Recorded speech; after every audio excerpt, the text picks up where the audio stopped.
Everyone, Merry Christmas, Happy Holidays. It's hard to believe that the holidays are upon us because here in Raleigh, it is 65 degrees and no snow anywhere to be found. I want to talk to you about Christmas trees if you celebrate Christmas. Here are some interesting statistics. It takes 7 to 10 years to grow a Christmas tree, which has a useful life of about a month. Here in North Carolina, 5.8 pounds of pesticides are used per acre on Christmas tree farms.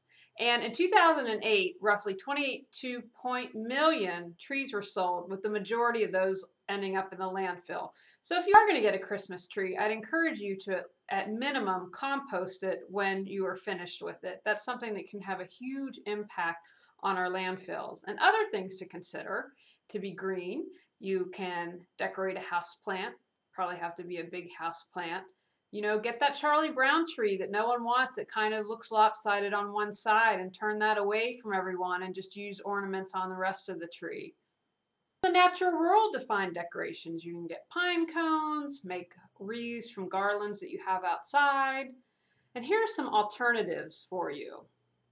You can rent trees in Portland, San Diego, or San Francisco, and I have all this listed on my site. Greenpromises.com lists resources for organic Christmas trees that you can purchase.